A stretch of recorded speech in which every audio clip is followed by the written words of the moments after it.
welcome to the season opener of Faux Fantasy. We had two episodes covering the preseason, or what we thought was kind of the preseason of the 2020 NFL season. Covering our draft and what we thought was going to happen this year.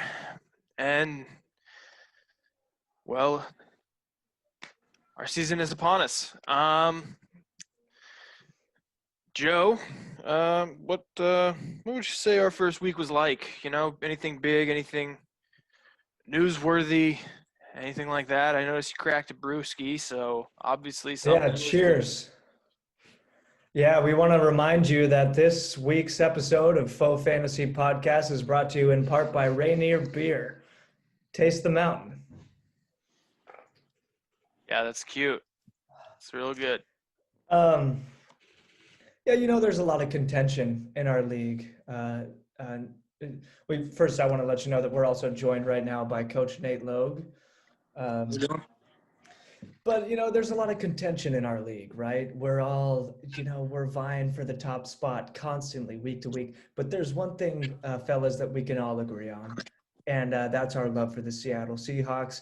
And the Seattle Seahawks opened up the season with a huge win against the Atlanta Falcons today on the road. So I think we should open up the podcast by just talking about that a little bit. Guys, your thoughts on the game? I have to say that the Red Zone, NFL Network Red Zone didn't really cover the Seahawks game as well as I would have liked. I didn't tend to watch much of the game per se. But from what I did see, it did happen to be rather entertaining. Some key players that I was playing against made some pretty big plays. And those key players that I say that I'm playing against are on the opposing fantasy team. However, that being said, I've had several players on the Seahawks that made some pretty big plays from some other fantasy leagues that I own. But other than that, I thought it was a solid game. Go Hawks, and forthcoming, our defense looks pretty solid this year. Yeah, Nate, your thoughts on week one for the Hawks? Always good to get a win, especially week one. And I know they always bring it up every time Seattle goes and plays an early game on the East Coast. Oh, Seattle never plays well on the East Coast, especially in that early morning slot. They went out there and they looked sharp. A few things I really didn't like was Chris Carson only had 2 carries in the first half. That was weird to me. I know he had 2 touchdowns, both receiving, which was awesome. But you want to give the guy the rock. I know they want to get Carlos Hyde mixed in, but I think we can just go ahead and boot Travis Homer. He gave me nothing today. Some weird play calls on like a 3rd and 3, and you're running a pitch to Travis Homer. Yeah, a lot of big toss sweeps, a lot of just really, really long, wide screen plays with no kind of protection or blocking scheme out wide, just like a throwing the ball 25 yards laterally to like your tight end with no kind of blocking setup. Yeah, some of the play calling was a little rough. I mean, almost resembled a preseason game in some ways on just like working kinks out. Yeah, I agree with you. I think you can go ahead and just give Carson the bulk of those carries. But, we came away with the win. Defensively, man, you love what you see out of Jamal Adams and Bobby Wagner. I mean, specifically those two guys. I mean, come on. Probably a couple future. I mean, I don't want to speak too soon for Adams, but, possibly a couple Hall of Famers right there. So. Yeah, I got to say, DK Metcalf had a heck of a game there, Joe. Well, Neil, that brings us into let's get into our something that we're not all going to agree on here or be on the same team with, our individual matchups. Without much further ado, let's break the ice a little bit. Let's cut the cake. So to our listeners, I don't know if it was the commissioner's doing. If he's trying to break up our little family here over at Faux Fantasy. But he did match up Joe and I against each other in the first week. just two brother versus brother kind of situations. It's a shame. Yeah, I'm looking at the numbers here, Neil. You brought up DK Metcalf. 9 receptions. No, I'm sorry. 4 receptions for 95 yards and a receiving touchdown. 15.5 points. As Max Stottlemyre in our group chat said, it was a last-minute start for him by me. It was kind of a gut feeling. I thought, DK Metcalf, he's our over-the-top, long ball guy. And I like him. And I think, it's a breakout year for him, potential breakout year. And I want to see him in the starting lineup. And I started him, and it paid off for me. And we are currently right now at 106.8 to 100.4, and with no one left to play. So, barring any kind of significant point corrections, it's looking like I'm going to walk away with the week 1 win here, ladies and gentlemen. So I just, the only reason it hurts so much and cuts so deep, I think, is I'm playing you, obviously, and I had the points on my bench to just absolutely annihilate you. I think that's what hurts the most, and Yeah, I left it out. I left it out there, and early on, I thought I had you. I really did.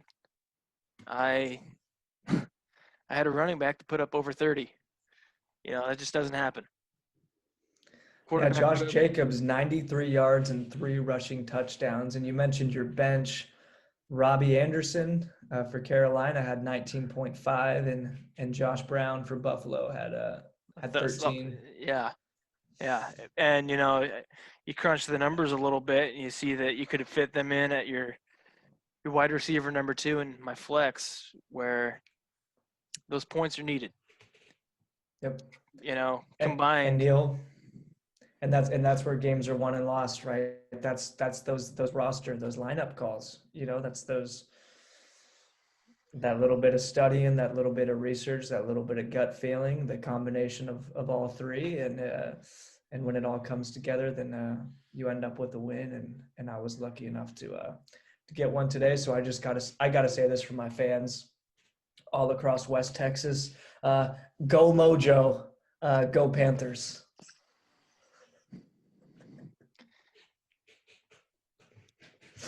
Just the amount of disappointment in my face doesn't do what my heart is feeling justice.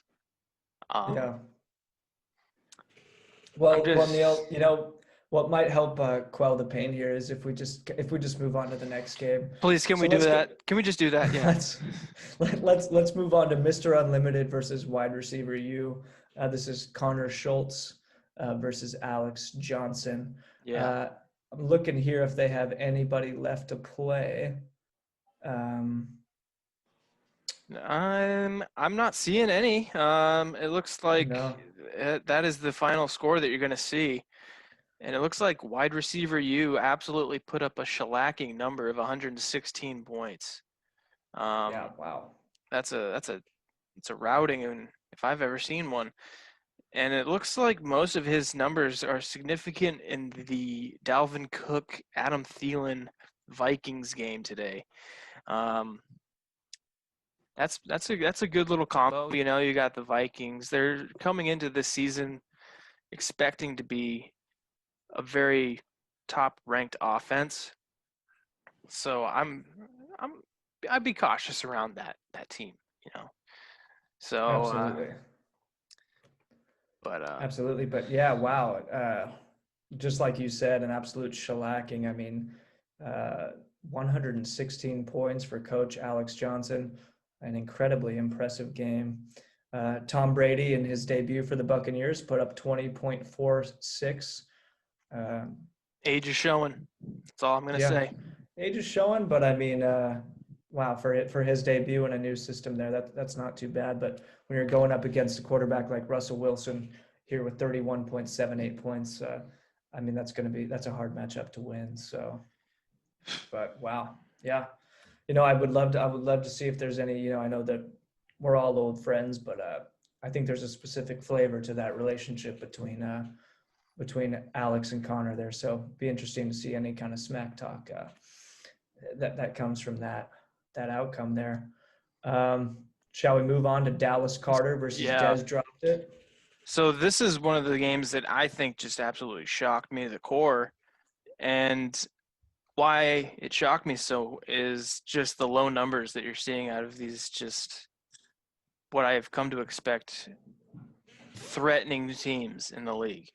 Elliott is an outstanding coach. We've seen it in years past. Mhm. Always up there with his brother, whether they're instigating some questionable moves in this league. Not like that. Not like that. Okay, just the way that you guys run the show, more so. Okay. But only 84 points. That's a low number for him. And I know that the old Ray McLeod, that's just not him. But I do see that It's he not. had -9 points on the defensive front. That's probably. I mean, I'm going to read you three roster spots numbers in a row right now, which is, like you're saying, Neil, incredibly uncharacteristic of Coach Elliott Logue here. 4.0, which is, it might be good for a grade point average. Not so much in fantasy football. Okay. No. 3.7, 5.3. Okay, these aren't good scores, and Coach Logue knows that better than anybody. And yeah, that -9 for his Vikings defense there. Ouch. I mean, that hurts. And then, of course, Des dropped it. Coach Butcher, 65 points. That is mediocre at best. Yeah, I thought he was a little quiet in the group chat today, and it could be for any number of reasons. But now looking at his score sheet, I think I know why, guys. He was patching up drywall from all the holes he's punching in it. That's why we lie, that's bingo. Yeah. Yeah, wow, a low-scoring game, and wow, to be honest with you guys, Coach Elliott Logue got away with one there, I think, by winning with an 84.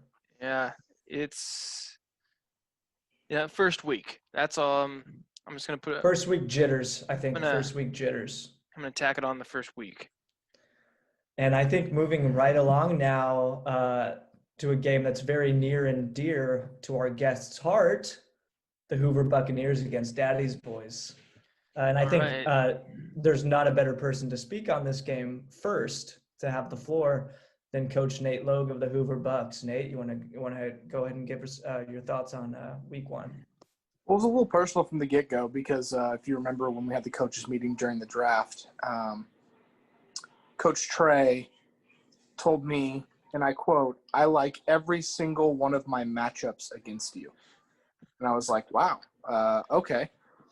And, kind of put it out there that he was going to mop the floor with me in week one. And I was like, all right, well, we'll see what's going to go down, So Thursday I'm out playing softball, and I look at my phone, and what do I see?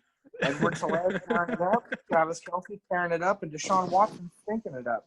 And right there I knew it's going to be a long week for Coach Trey. And then as the day went, just the points kept pouring in and in and in. And albeit it's not it's not over. He's still got Saquon Barkley to play. I believe he has a kicker or something. He's another player. It looks he like has AJ Brown, yeah, and Saquon Barkley. 44 points combined. That's not unheard of for two players. So, it's an uphill battle, but it's not over. And then back to what you were saying about the Butcher and Coach Logue matchup, sometimes when you're fighting for that championship, you're going to have your lulls. You're going to have bad weeks. Sometimes you just got to win ugly. You really do. And even in that one, Melvin Gordon, albeit they say he's splitting carries in Denver, is going to get a majority of the goal line carries. So if Denver can find a way to put up points against that Tennessee defense, you could easily see Melvin Gordon making that scoreline a lot closer than Coach Logue is comfortable with. A lot of these games are not over, and crazier things have happened in fantasy. So I think you're absolutely right. And another thing about week one is, what it is data. It's information. So, you can look at how guys are fitting into systems, how a defense is playing, how they're gelling. That Vikings defense, I haven't looked into it super closely, but that's probably something that Coach Elliot Logue will look into. But you're right. I mean, a game is really never over until it's over, and I appreciate the humility there on your part, realizing that, hey, if Saquon Barkley and AJ Brown put up a combined 45 points, which is possible, then that's a close game. So stranger things have happened. But still, all that being said, 119.7 points there, Coach Nate, is an impressive number. And you still do have a kicker to play, so. Oh, you do too, yeah. Yeah. So I'm assuming it's that's probably give me at least 7 points. So I'm seeing you end mid 120s.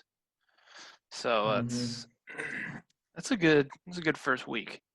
I want to make one more comment about Daddy's Boys, coached by Trey Justin. His icon there, it looks like it's an animated Adam Schefter. He's got 2 cell phones by his ears. The resemblance to the actual Trey Justin is a little uncanny. I never realized that before just now. But Adam Schefter and Trey Justin, they look a little bit alike. And why is this the first time that you've brought his comments to our attention, Coach Nate Logue? Because this seems like a very uncharacteristic Trey Justin that our fans are used to. He's usually a more humble and a lot of humility in his tone and his character as a human being. It sounds like the new coach, Trey Justin, of this 2020 season is not that, and more, in fact, arrogant and some would say cocky. He did have a very successful draft, I'll give him that, but he's yet to prove it on the field. Well, the coach Trey, I think what happened was he had a very quality draft. I think he did a nice job in several areas. And, we were the 1 and 2 pick. He was confident about it. He got a little cocky and, he had some smack talk. There's nothing wrong with that. But when you're dealing with a champion, they take it personally every single week. And, I got a target on my back. I understand that. So, huge target. He gets a chance to dethrone the champ week 1 with a good, quality football squad. And, I'd be running my mouth a little bit too. It's fun, a little bit of banter.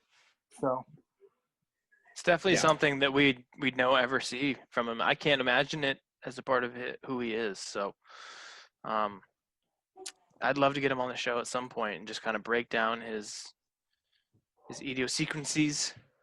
Yeah, I'm gonna quote him directly. He was asked for an interview tonight, and I'm gonna quote him directly. He said, "I'm out." So maybe a little salt there, resulting from this weekend's game, but I'm not sure. So moving right along, fellas. Yeah. The next game we have, the last game we have. This one is just a shamble. This is gonna be really. This might be maybe the most talked about game of the week, just because of the 2 teams involved. Would you 2 agree? I think it's we got a couple big personalities in this matchup. The GOATs, coached by Max Stoudemire, and running back U, coached by Jake Spiller. Yeah, for sure. Yeah, what are your 2? Wow, what are your I don't know how to say that. What are your guys' thoughts on this game? I mean, still a lot of people to play Yeah, for Coach Spiller here, but I mean, wow, yikes. I mean, Coach Stoudemire put up a lot of points so far, so I think the immediate reaction is to go, wow, Spiller, you suck. But no, he's only played 5 players, so he's got a lot of big names left in very key positions, and they're big names. So I'm not writing him off by any means. not at all. So it'll be interesting to see what he's got. Derrick Henry at running back first and foremost, going against the Denver defense. Mhm.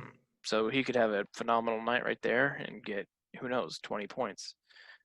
Same with James Conner going against the Giants. So you never know.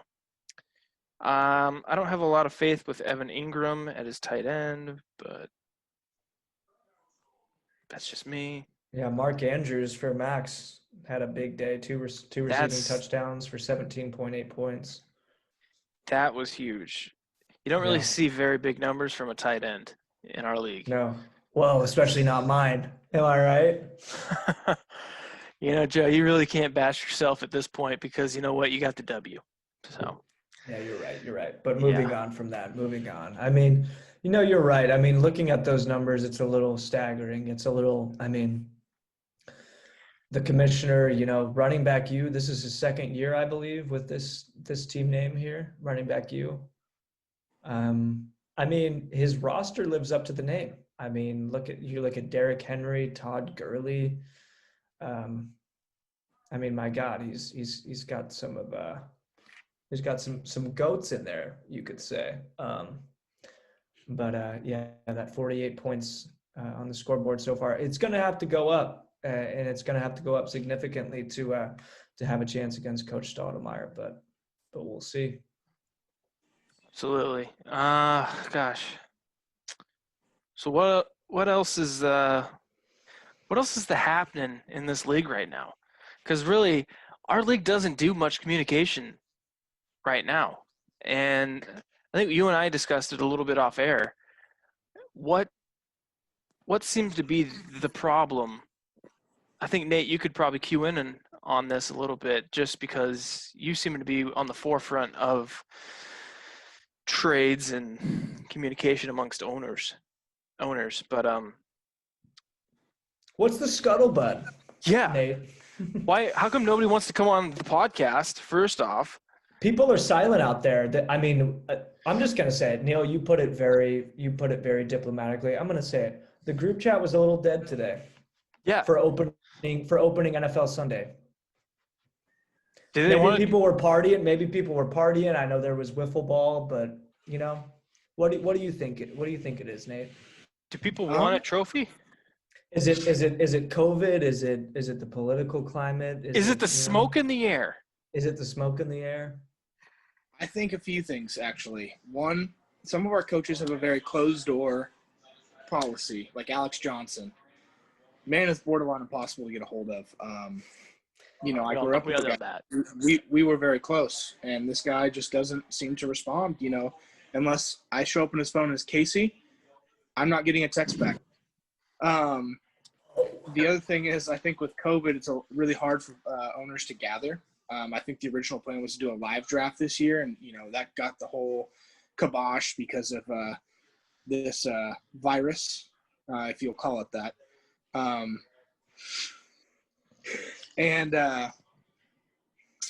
just think there's a lot of different personalities, and also after some of the week 1 results, I mean, if you're the commish, why the hell would you come on the show?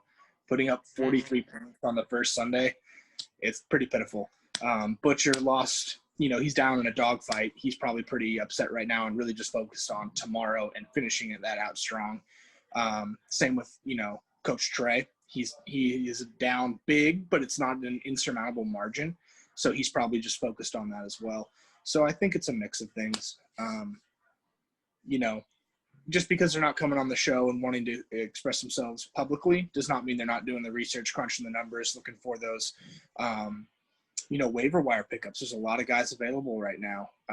And I think a lot of people who lost week 1 are upset about that, might be finding that key piece that can help propel their team to the playoffs or to a championship right there on the waiver wire board that was just overlooked during the draft.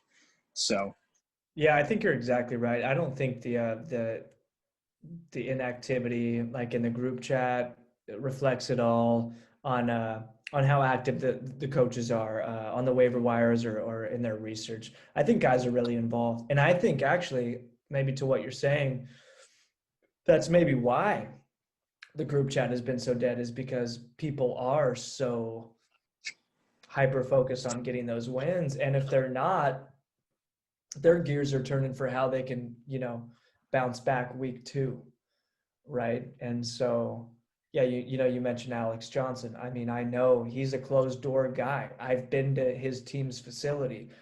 He literally keeps his door to his office closed at all times. I mean, guy's impossible to get a meeting with because he's constantly got a research team in there, just crunching numbers and going over, okay, who's going to be available on the waiver wires. And so I know on Sundays his time is completely dedicated to his team. And so maybe that's the case for a couple of other guys. But I will tell you, just speaking candidly, I do miss I did miss today just a lot of that kind of back and forth smack talking.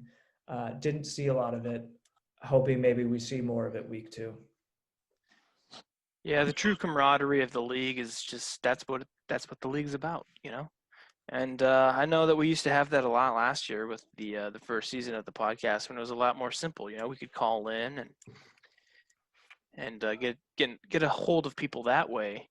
And I know Zoom is a little bit more difficult. You have to get physically on a computer, but it is a lot more genuine, face to face. So I would really appreciate it, if people could do that. Face a man. Yeah. And the accusations or the trade and or movements that their team makes, confront those in the rest of the league. I have an idea, maybe to get people kind of more excited about, just more enthusiastic about the league. Neil, Nate, I don't know whether either one of you or both of you are in on this. Do you guys want to chug a beer right now? Absolutely. You give me a moment. I need to go grab a beer. Yeah, I'll go grab one, right? And let's get the league excited, right? Are you still drinking vitamin R, Coach Kinder? Yeah. All right, I'll go grab a vitamin R. All right.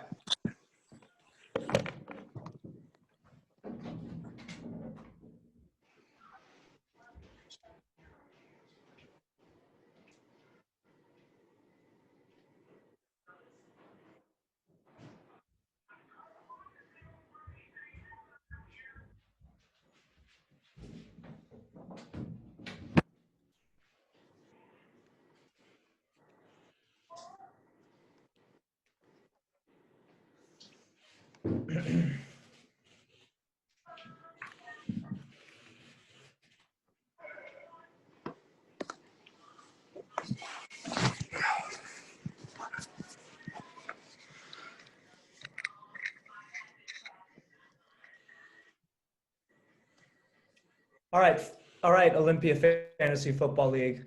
It was a great week 1. We still got some games tomorrow. But cheers to a great week 1 and cheers to a fantastic rest of the season. Cheers, guys. Cheers.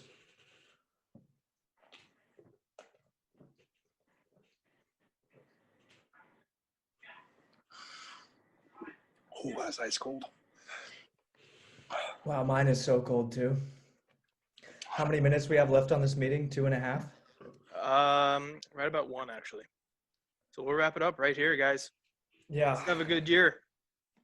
Let's have a great year. Thank you all for tuning in. Season 2, episode 3. 3.